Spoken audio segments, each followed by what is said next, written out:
Hello students, તો આપણે વાહકનો અવરોધ, અવરોધકતા, વાહકતા આ બધી વસ્તુ જોઈ ગયા. ઇલેક્ટ્રોનીય વાહકતા કોને કહેવાય તે પણ જોયું. ધાતુમાં જે વહન થાય છે તે મુક્ત ઇલેક્ટ્રોન દ્વારા થાય છે અને એટલે એને ઇલેક્ટ્રોનીય વાહકતા કહેવામાં આવે છે. કઈ કઈ બાબત પર આધાર રાખે. આયનીય વાહકતા શું છે એની વાત કરતા હતા કે દ્રાવણમાં જે વિદ્યુત વહન થાય છે તે આયનો દ્વારા થાય છે, માટે તેને આયનીય વાહકતા કહેવામાં આવે. એ પણ ઘણી બધી બાબતો પર આધાર રાખતા હતા. હવે આપણે આ આયનીય વાહકતા માટે એક નાનો અમથો પોઈન્ટ લખેલો કે જ્યારે દ્રાવણમાંથી વિદ્યુત પ્રવાહ પસાર થાય ત્યારે તેના સંગઠનમાં ફેરફાર થાય, એટલે કે તેનું વિદ્યુત વિભાજન થઈ જાય અને કંઈક નિપજ મળે છે. આની જરૂર અહીં પડશે. હવેનો જે ટૉપિક છે એ છે કે આપણી પાસે કોઈ આયનીય દ્રાવણ હોય, સપોઝ NaCl દ્રાવણ હોય, એની વાહકતાની માપણી કરવાની કેવી રીતે, પ્રાયોગિક રીતે કેવી રીતે કરવાની. થિયોરિટિકલ પેલું ફોર્મ્યુલા મૂકીને આપણે કરી શકીએ તે નહીં, પરંતુ પ્રાયોગિક રીતે એની આયનીય વાહકતાની માપણી કરવાની કઈ રીતે, તો એની જ ચર્ચા અહીં કરવાના છે કે આયનીય દ્રાવણની વાહકતાની માપણી. ઓકે, તો આયનીય દ્રાવણની વાહકતાની માપણી કરવામાં નોર્મલી બે મુશ્કેલીઓ ઊભી થાય છે. બે કઈ છે અને એનું સોલ્યુશન શું છે તે પહેલાં જોઈશું. કે આયનીય દ્રાવણની વાહકતાની માપણીમાં મુખ્યત્વે બે મુશ્કેલીઓ આવે છે. બરાબર, મુશ્કેલી પણ લખીશું અને નિવારણ પણ લખીશું. પ્રથમ મુશ્કેલી છે કે જ્યારે દ્રાવણમાંથી, આયનીય દ્રાવણમાંથી ડીસી કરંટ, ડાયરેક્ટ કરંટ પસાર કરવામાં આવે તો એનું સંગઠન બદલાઈ જાય, વિદ્યુત વિભાજન થઈ જાય. બરાબર, દ્રાવણમાંથી ડીસી પ્રવાહ પસાર કરતા તેનું વિદ્યુત વિભાજન થાય છે. હવે જો વિદ્યુત વિભાજન થઈ જતું હોય, સંગઠન બદલાઈ જતું હોય, તો પછી કઈ રીતે આપણે એની વાહકતા માપી શકીએ? કારણ કે વાહકતા તો આયનોની સંખ્યા પર આધાર રાખે. હવે આયનોનું જો રિડક્શન કે ઓક્સિડેશન થઈ જતું હોય તો આયનોની સંખ્યા બદલાઈ જશે અને એવા કિસ્સામાં સાચી વાહકતા મળશે નહીં. તો એનું નિવારણ શું? આપણે એનું નિવારણ પણ લખીશું. એનું નિવારણ શું છે કે ડીસી કરંટની જગ્યાએ આપણે જો એસી કરંટ પસાર કરીએ, ઓલ્ટરનેટિંગ કરંટ, તો આ પ્રોબ્લેમમાંથી બચી શકાય. તો લખીશું કે અહીં એસી કરંટ, એસી પ્રવાહ પસાર કરવાથી ઉપરની મુશ્કેલી સોલ્વ કરી શકાય, એટલે કે નિવારી શકાય. ઓકે, હવે નેક્સ્ટ શું છે, બીજી શું મુશ્કેલી ઊભી થાય કે કોઈ પદાર્થનો અવરોધ માપવો હોય તો તમે ફિઝિક્સમાં શીખ્યા હશે, વિસ્ટન બ્રિજ નામનું સાધન આવે. એ વિસ્ટન બ્રિજની મદદથી આપણે કોઈ અજ્ઞાત વસ્તુનો અવરોધ માપી શકીએ. હવે વિસ્ટન બ્રિજ એક પ્રકારની સર્કિટ છે જેમાં વાયરોના છેડા હોય છે. તો તમે જ કહો કે દ્રાવણોને વાયર સાથે કેવી રીતે કનેક્ટ કરીએ? બરાબર, એમને એમ તો મૂકી ન દેવાય, તો સાચો અવરોધ મળે નહીં. તો પ્રોબ્લેમ આ છે કે વિદ્યુત વિભાજને વિસ્ટન બ્રિજ સાથે કેવી રીતે કનેક્શન કરવામાં આવે. તો બીજું કે વિદ્યુત વિભાજને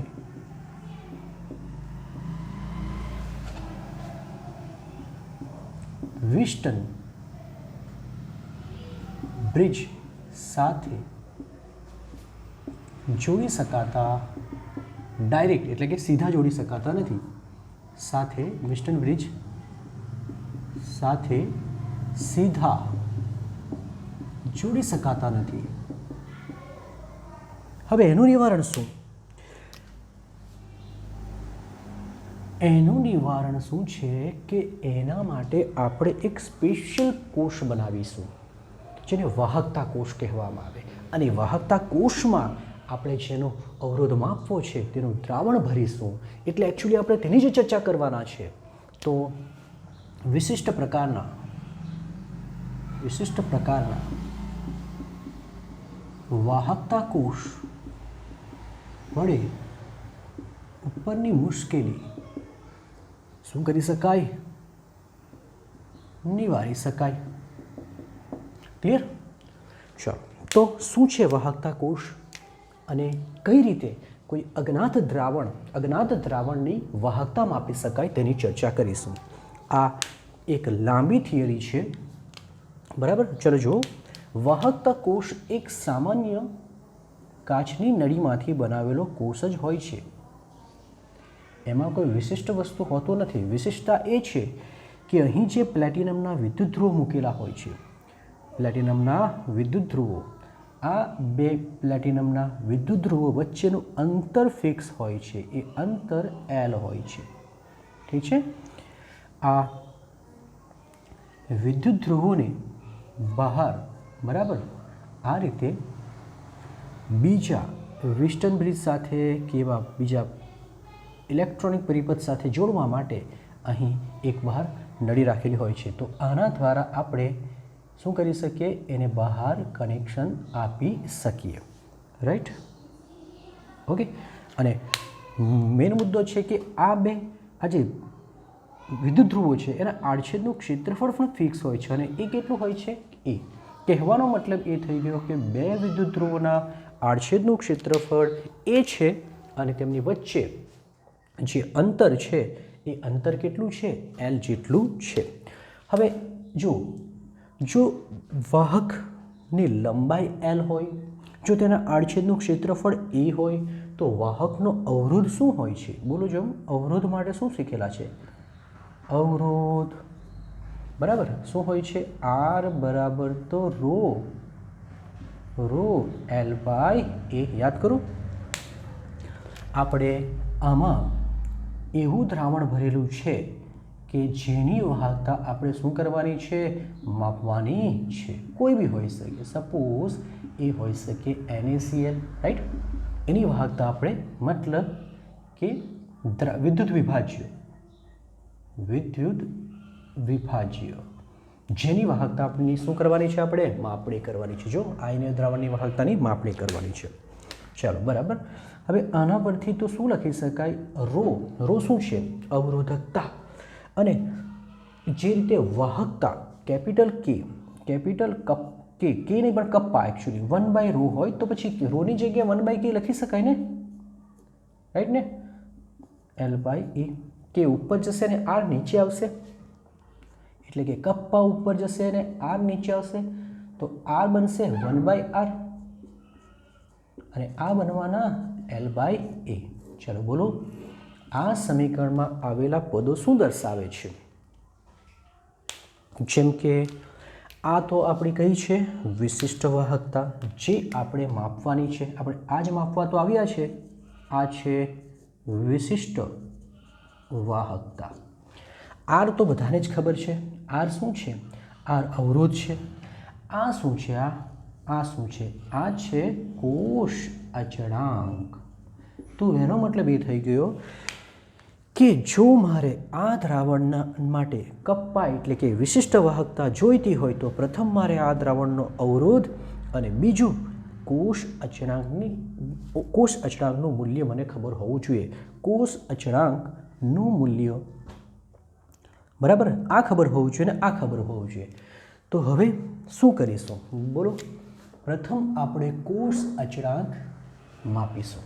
શું માપીશું? કોષ અચળાંક. ત્યારબાદ આપણે આને વિસ્ટન બ્રિજ સાથે જોડીને અવરોધ માપી દઈશું. અને પછી જે મૂલ્ય મળે તેને આ સમીકરણ નંબર 1માં મૂકીને આપણે શું શોધી શકીએ? વાહકતા શોધી શકીએ. તો હવે આપણે લખીશું કોની માપણી? કોષ અચળાંક. ચલો, કોષ અચળાંક, જેને આપણે નોર્મલી G સ્ટાર પણ કહીએ છીએ, બરાબર ને? G સ્ટાર એટલે જ હોય છે L/A. રાઈટ? તો કેવી રીતે માપીશું? આપણી પાસે કોષ તો આ જ છે. ચલો, એક કોષ લઈ લઈએ, પણ આ વખતે આ વાહકતા કોષમાં આ શું છે બોલો, આ શું છે, કયો કોષ છે? વાહકતા કોષ કહેવાય. અને શું કહેવાય? વાહકતા કોષ. આ વાહકતા કોષમાં આપણે એવું દ્રાવણ ભરવું જોઈએ કે જેની સાંદ્રતા અને તેને અનુરૂપ એની વાહકતા આપણને પહેલાંથી ખબર હોય. કહેવાનો મતલબ એક સ્ટાન્ડર્ડ દ્રાવણ હોય કે જેની સાંદ્રતા અને તેને અનુરૂપ એની વાહકતા જો ખબર હોય તો આપણે એનો ઉપયોગ કરીને આપણે કોષ અચળાંક શોધી શકીએ. ચલો જુઓ, સિમ્પલ છે કે આ પાત્રમાં વાહકતા કોષમાં હું જે દ્રાવણ ભરું છું તેની સાંદ્રતા મને ખબર હોય અને તેની સાંદ્રતાને અનુરૂપ વાહકતા શું મળશે એ પણ મને પહેલાંથી ખબર હોવી જોઈએ, તો જ હું કોષ અચળાંક શોધી શકું. અને એવું દ્રાવણ છે KCl. એવું દ્રાવણ કયું છે? KCl. તો લખીશું કોષ અચળાંકની માપણી માટે એવું વિદ્યુત વિભાજ્ય લેવું પડે જેની સાંદ્રતા અને તેને અનુરૂપ એટલે કે સાંદ્રતા બદલે તો વાહકતા બદલાય ને, તો સાંદ્રતા અને તેને અનુરૂપ વાહકતા જાણીતી હોય એટલે કે પહેલાંથી ખબર હોય. યાદ રાખજો શું કહ્યું કે એવું દ્રાવણ ભરવું પડે પહેલાં કે જેની સાંદ્રતા અને તેને અનુરૂપ વાહકતા આપણને ખબર હોય, અને એવું દ્રાવણ છે KCl.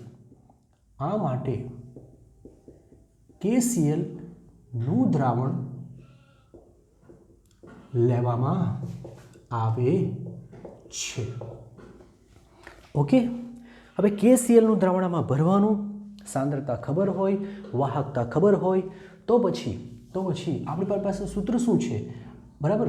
ઓકે, આપણી પાસે એની વાહકતા ખબર છે, સાંદ્રતા અને અનુરૂપ વાહકતા આપણે ખબર છે. સપોઝ આપણે એમ કહીએ કે 0.1 મોલર સાંદ્રતા લીધી તો તેના માટે વાહકતા x છે, 0.2 તો એના માટે વાહકતા y છે, જે આપણને પહેલાંથી ખબર છે. આપણને એ પહેલાંથી ખબર છે. ઓકે, તો તમને આ દ્રાવણની વાહકતા ખબર છે એટલે તમારી પાસે કપ્પાનું મૂલ્ય ખબર છે. કોના માટે? KCl માટે. આ KCl નથી, આ તો અજ્ઞાત છે કે જેની વાહકતા આપણે માપવાની છે. આપણે એમ કહી શકીએ સપોઝ મારે NaCl ની માપવાની છે. વાત ક્લિયર થઈ?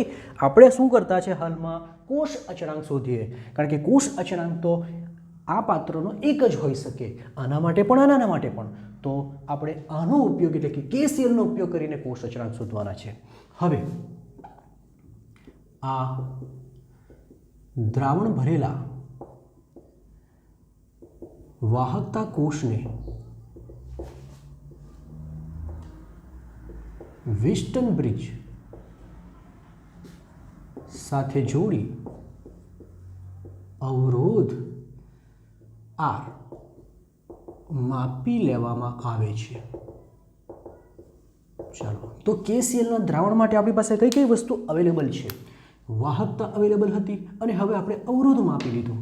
તો પછી આપણી પાસે સૂત્ર છે ને કે કેપિટલ K બરાબર 1/R × L/A. R ઉપર જશે તો આ તો કોષ અચળાંક છે, એનો મતલબ કે કોષ અચળાંક બરાબર, જેને આપણે નોર્મલી G સ્ટાર કહે, એ K × R સૂત્ર પરથી મળી જાય ને. મળે કે નહીં મળે?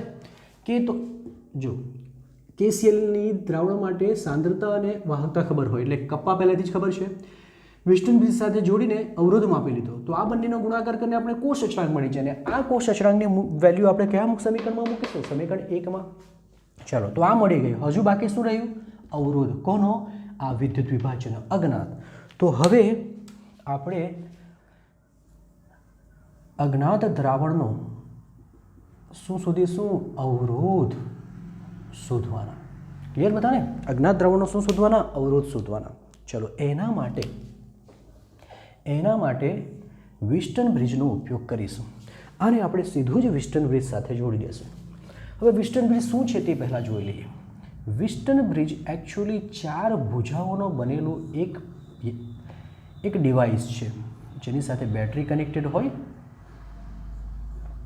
અને વચ્ચે ગેલ્વેનોમીટર કનેક્ટેડ હોય. બરાબર? ઓકે,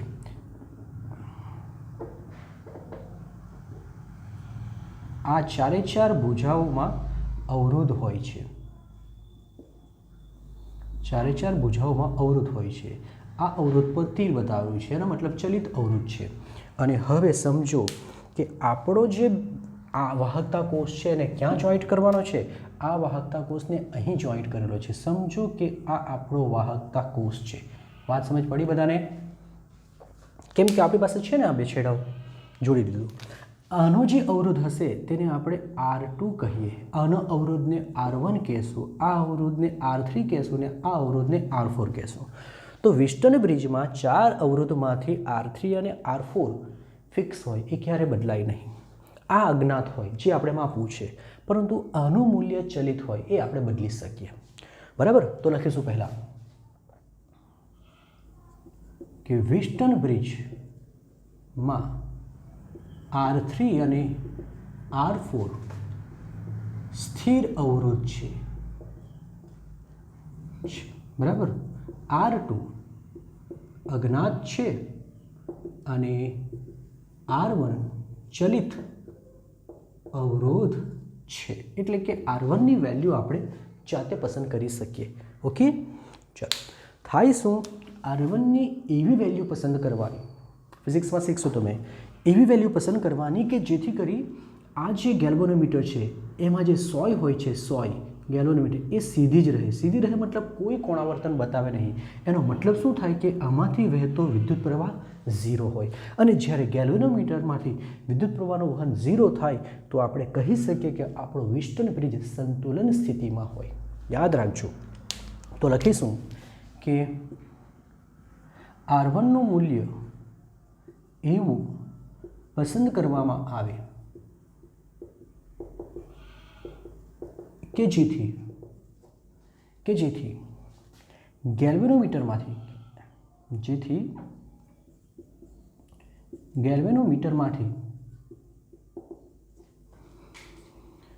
કોઈ વિદ્યુત પ્રવાહ વહે નહીં, અને આ સ્થિતિમાં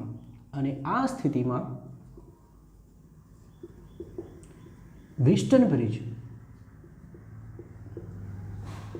કઈ સ્થિતિમાં હોય? આ સ્થિતિમાં વિસ્ટન બ્રિજ શામાં આવી જાય? સંતુલન સ્થિતિમાં આવી જાય। વિસ્ટન બ્રિજ સંતુલન સ્થિતિમાં આવે છે। હવે સવાલ એ થાય કે સંતુલન સ્થિતિમાં આવે તો શું થાય? તો યાદ રાખજો, સંતુલન સ્થિતિ માટે એક સૂત્ર હોય છે। સંતુલન સ્થિતિ વિસ્ટન બ્રિજ માટે એક સૂત્ર સાબિત થયું છે, અને તે સૂત્ર છે R2/R1 = R3/R4। તો બોલો, આપણી પાસે R3 ને R4 તો પહેલાથી જ ખબર હતા, ફિક્સ હતા। આપણે R1 પસંદ કરી લીધું જેથી આ સૂત્ર મળે। તો આ ત્રણ વેલ્યુ ખબર હોય તો આપણને R2 એટલે કે અજ્ઞાત અવરોધ મળી જાય। તો આ સૂત્ર પરથી અજ્ઞાત અવરોધ શોધી એને સમીકરણ નંબર 1 માં મૂકવામાં આવે। એટલે લાસ્ટ મુદ્દો, હવે લાસ્ટ મુદ્દો, બરાબર। આ નીચે લખવાનું છે કે આ સૂત્ર પરથી અજ્ઞાત અવરોધ શોધી તેને સમીકરણ 1 માં મૂકી વાહકતા શોધી શકાય, માપી શકાય। તો આ રીતે આખી પ્રોસેસ દરમિયાન શું કર્યું આપણે? અજ્ઞાત દ્રાવણ છે, અજ્ઞાત છે, આ તો જસ્ટ આપણે લખ્યું છે NaCl, પણ એવું કંઈ પણ હોઈ શકે। આ અજ્ઞાત દ્રાવણ છે, એની વાહકતા મારે માપવી છે, મારી પાસે સૂત્ર છે, પણ મારી પાસે એનો અવરોધ નથી, ને શું નથી? કોષ અચળાંક નથી। તો પહેલાં કોષ અચળાંક શોધવા માટે મેં જાણીતી સાંદ્રતા અને તેને અનુરૂપ વાહકતાવાળું એક દ્રાવણ લઈ લીધું। કયું? KCl। એટલે આમાં પહેલાં KCl ભર્યો, તેને વિસ્ટન બ્રિજ સાથે જોડી દીધું, તેને અવરોધ માપી દીધો, એના પરથી મને શું મળી ગયો? કોષ અચળાંક। ચલો, એક વેલ્યુ મળી ગઈ। હવે બાકી રહ્યો શું? અવરોધ। તો આ અજ્ઞાત દ્રાવણવાળા પાત્રને મેં કોની સાથે જોડી દીધું? વિસ્ટન બ્રિજ સાથે, અને તેના પરથી આપણે શું મેળવી દીધું? એનો અવરોધ। હવે R મળી ગયા, કોષ અચળાંક મળી ગયા। તો સમીકરણ 1 માં સૂત્રમાં કિંમત મૂકી આપણે અજ્ઞાત પદાર્થની શું શોધી શકીએ? વાહકતા। તો આ રીતે વાહકતા શોધવામાં આવે છે। કોપી કરો। ઓકે, તો નેક્સ્ટ ટોપિક છે મોલર વાહકતા. તુલ્ય વાહકતા પણ આવી શકે, બરાબર. જો કે સમજૂતી આપણે મોલર વાહકતાની જોવાની છે અને માત્ર તુલ્ય વાહકતાનું સૂત્ર આપણે જોશું. એટલે સાથે તો લખી દીધું છે, પરંતુ આ એકચ્યુઅલી સમજૂતી દ્રાવણની મોલર વાહકતાની છે. હવે પ્રશ્ન થશે, આપણી પાસે વાહકતા હતી, આપણી પાસે વિશિષ્ટ વાહકતા હતી, આટલી બધી વાહકતા હતી, પછી આ મોલર વાહકતા લાવવાની જરૂર શું પડી? તો એમાં એવું છે કે આપણી પાસે જુદા જુદા વિદ્યુત વિભાજ્યો હોય, NaCl, KCl જુદા જુદા હોય. આપણે બધાને એક જ દ્રાવકમાં એટલે કે પાણીમાં ઓગાળીએ, બધાની સાંદ્રતા સમાન રાખીએ, બધાની 1 મોલર 1 મોલર 1 મોલર, બરાબર. અને પછી બધાને વાહકતા કોષમાં ભરીને બધાની વાહકતા માપીએ. સાંદ્રતા સમાન છે, આયનોની સંખ્યા સમાન છે, દ્રાવક સમાન છે, તાપમાન સમાન છે, છતાં પણ દરેક વિદ્યુત વિભાજ્યની વાહકતા જુદી જુદી મળે છે. હવે પ્રશ્ન થશે, આવું કેમ? તો આવું થાય છે એટલા માટે જ આની જરૂર પડે છે. આવું કેમ છે તો પછી જોઈએ, પરંતુ આવું થાય છે કે સમાન સાંદ્રતા, એક જ દ્રાવક, તાપમાન બી સમાન, છતાં પણ જુદા જુદા વિદ્યુત વિભાજ્યની સાંદ્રતા કેવી મળે છે, વાહકતા કેવી મળે છે? જુદી જુદી મળે છે. આવું થાય છે એટલે જ આની જરૂર પડશે. કારણ કે જો આપણે બે વિદ્યુત વિભાજ્યોની વાહકતાની સરખામણી કરવી હોય તો કયા હિસાબે કરી શકીએ, કેવી રીતે કરી શકીએ? તો એ સરખામણી કરવા માટે આપણે લેવું પડે મોલર વાહકતા. તો પ્રથમ શરૂઆત કરીશું કે જુદા જુદા વિદ્યુત વિભાજ્યોની એક જ દ્રાવકમાં સમાન સાંદ્રતા ધરાવતા દ્રાવણની અચળ તાપમાને, એટલે કે તાપમાન બી સમાન હોય, અચળ તાપમાને વાહકતા કેવી મળે છે?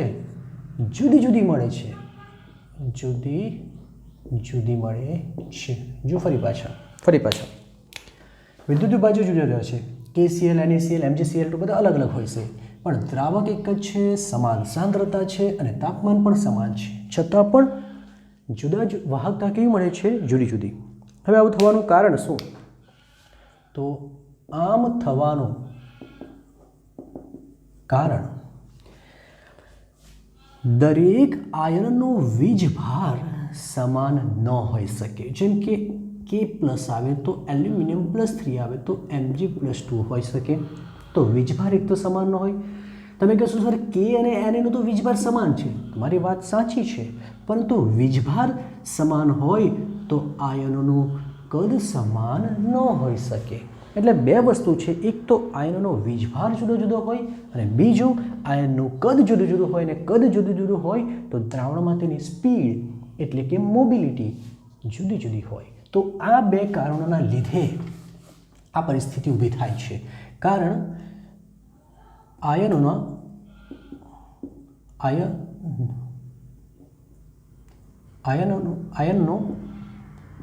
જુદો જુદો વીજભાર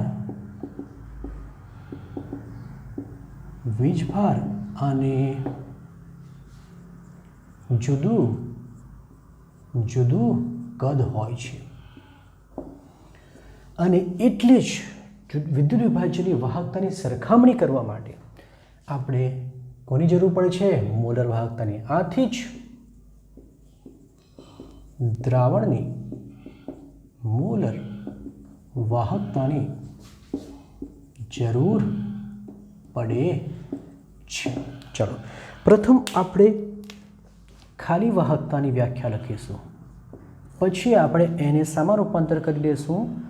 મોલર વાહકતામાં. અને જરૂર પડીએ આપણે અંતે તુલ્ય વાહકતાની પણ વ્યાખ્યા લખી શકીએ. ચલો પ્રથમ વાહકતાની વ્યાખ્યા લખીએ. ઓકે, તો વાહકતાની વ્યાખ્યા એવી છે કે એકમ લંબાઈનો કોષ આપણો અને એકમ આડછેદનું ક્ષેત્રફળ ધરાવતા પ્લેટિનમના બે વિદ્યુત ધ્રુવો વચ્ચે રહેલા, હવે કદ ફિક્સ નથી માટે કહી દઈશું કે વી કદના, દ્રવણનું કદ કેટલું લીધું, વિદ્યુત વિભાજનનું કદ કેટલું લીધું, વી કદના આપેલી સાંદ્રતા, સાંદ્રતા બી અહીં નક્કી નથી, આપેલી સાંદ્રતાના દ્રાવણની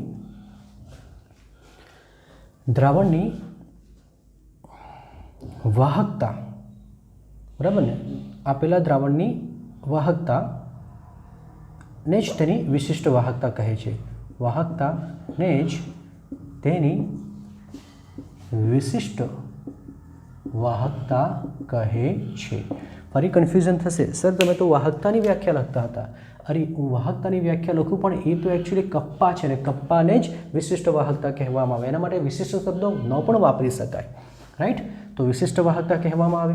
હવે એક વિશિષ્ટ વાહકતા મોલર વાહકતા ક્યારે બની જાય? તો જુઓ વ્યાખ્યામાં શું ચેન્જ કરું છું જરાક ધ્યાનથી જોજો. અહીં શું હતું, એકમ લંબાઈ એકમ આડછેદનું ક્ષેત્રફળ ધરાવતા પ્લેટિનમના બે વિદ્યુતધ્રુવ વચ્ચે આપણે જે દ્રાવણ મૂકેલું છે તે વી કદનું છે અને એની સાંદ્રતા બી નક્કી નથી. જે હોય તેની જે વાહકતા મળે એને વિશિષ્ટ વાહકતા. વિશિષ્ટ વાહકતાને મોલર વાહકતા બનાવવા માટે શું કરવું પડશે? તો એકમ લંબાઈ વ્યાખ્યા ઉપર પરથી જ લખીશું અને એકમ આડછેદનું ક્ષેત્રફળ ધરાવતા પ્લેટિનમના બે વિદ્યુતધ્રુવ વચ્ચે રહેલા, કદ પણ અહીં ફિક્સ નથી, વી કદના, પરંતુ હવે આપેલી સાંદ્રતાની જગ્યાએ 1 મોલર સાંદ્રતા એટલે કે 1 મોલર સાંદ્રતા ના દ્રાવણની વાહકતાને તેની શું કહેવામાં આવે? મોલર વાહકતા કહે છે. તો એવું રહ્યું કે જો સાંદ્રતા 1 મોલર હોય તો ત્યારે જે વાહકતા મળે તેને મોલર વાહકતા કહેવામાં આવે. ક્લિયર? ચાલો હવે મોલર વાહકતાનું સૂત્ર બનાવીશું. બરાબર, મોલર વાહકતાનું નોર્મલી સૂત્ર છે લેમ્ડા એમ બરાબર K/C. જો કે આ સૂત્ર વાપરવાનું છે કે નહીં વાપરવાનું છે આપણે નીચે જણાવીશું. એકમ પણ બનાવી દઈશું. એકમ, ચલો એકમ શું હશે? કેનો એકમ શું આવે? સિમેન્સ. બોલો, કેનો એકમ શું આવે? સિમેન્સ મીટર ઇન્વર્સ એટલે સિમેન્સ પ્રતિ મીટર આવે એસા એકમ. અને સાંદ્રતાનો એકમ શું આવે? મોલ પ્રતિ લીટર. લીટર એટલે શું કહેવાય? મીટર ક્યુબ કહેવાય. એસા એકમ, લીટર એટલે મીટર ક્યુબ નથી પરંતુ એસા એકમ મીટર ક્યુબ છે લીટરનો. ઓકે, કદનો. ચલો મીટર ક્યુબ ઉપર જશે, મીટર આ કેન્સલ થવાના એટલે 2 રહેવાના. તો સિમેન્સ મીટર સ્ક્વેર અને મોલ ઇન્વર્સ. તો આ એનો એસા એકમ છે. બરાબર, ઘણીવાર સિમેન્સ સેન્ટીમીટર સ્ક્વેર અને મોલ ઇન્વર્સ પણ વપરાય. ઘણીવાર નહીં પરંતુ મોટે ભાગે આ જ વપરાય છે. એટલે બંને તમારે યાદ રાખવાના છે. બરાબર, પણ એસા એકમ પૂછે તો મીટરવાળો હોઈ શકે. તો આ એના એકમો થયા. આ એસા એકમ છે, આ જે છે તે એસા એકમ, આ એસા એકમ નથી. હવે સૂત્ર આ જ વાપરવાનું. કઈ રીતે ખબર પડશે? તો સાંભળો. જો તમારે લેમ્ડા એમ એટલે કે મોલર વાહકતા આ એકમમાં શોધવું છે, સિમેન્સ મીટર સ્ક્વેર અને મોલ ઇન્વર્સમાં શોધવું છે, તો તેવા કિસ્સામાં તમારે સૂત્રમાં K/C, C સાંદ્રતા છે લેવાનું, પણ K હંમેશા સિમેન્સ અને મીટર ઇન્વર્સમાં હોવા જોઈએ. તો ત્યારે તમારું સૂત્ર આ હોય, આ સૂત્ર હોય છે. પરંતુ જો તમારે લેમ્ડા એમ એટલે કે મોલર વાહકતા સિમેન્સ સેન્ટીમીટર સ્ક્વેર મોલ ઇન્વર્સમાં શોધવું હોય તો તેવા કિસ્સામાં K સિમેન્સ સેન્ટીમીટર ઇન્વર્સના છેદમાં C અને અહીં આ બંને વચ્ચેનો ભેદ દૂર કરવા માટે, મીટર અને સેન્ટીમીટરનો ભેદ દૂર કરવા માટે 1000 વડે ગુણવું પડશે. હાલમાં તમે યાદ રાખો કે આ રીતે આપણે આને 1000 વડે ગુણીને જ મેળવી શકીએ. એનો મતલબ એ થઈ ગયો કે જો આમાં જોઈતું હોય તો આ સૂત્ર અને આ જોઈતું હોય તો પેલું સૂત્ર યુઝ કરવાનું. એ જ રીતે મોલર વાહકતાની વાત કરી લઈશું. એ જ રીતે તુલ્ય વાહકતા. तुल्य वाहकता, चलो तुल्य वाहकता पछी जोईए, आ बंने वच्चेनो संबंध मेळवी लईए पहेला। एक siemens meter square mole inverse बराबर केटला? सीमेंस सेंटीमीटर स्क्वेर अने मोल इनवर्स थाय, राइट।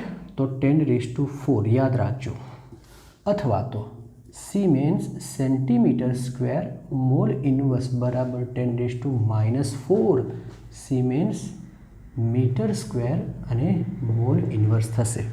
तो आ संबंध भी तमारे याद राखवानो छे। हवे छेल्लुं तुल्य वाहकता, के तुल्य वाहकता शुं छे? तुल्य वाहकता λ/EQ। अरे भाई तुल्य वाहकता और मोलर वाहकता समान ज छे, बस खाली एक मोलर सांद्रतानी जग्याए एक नॉर्मल सांद्रता एटले के नॉर्मालिटी में सांद्रता लेवामां आवे तो एने तुल्य वाहकता कहेवाय। अहीं C बराबर कई सांद्रता छे? मोलर सांद्रता, त्यारे अहीं जे लखीशुं ते कई आवशे? नॉर्मल सांद्रता। तो सूत्र आ छे कि C ज्यां C बराबर कई सांद्रता? नॉर्मालिटी में। क्लियर?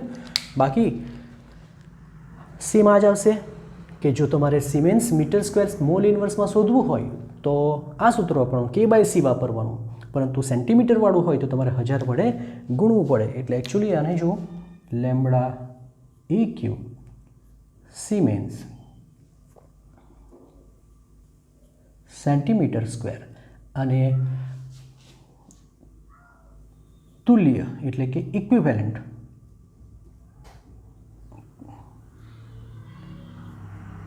इनवर्स जोईतुं होय, मोल इनवर्स की जग्याए तुल्यांक एटले इक्विवेलेंट इनवर्स जोईतुं होय तो K बराबर सीमेंस सेंटीमीटर इनवर्स इंटू 1000 ना छेद में तमारे C तमारी कई भाग हशे? नॉर्मालिटी।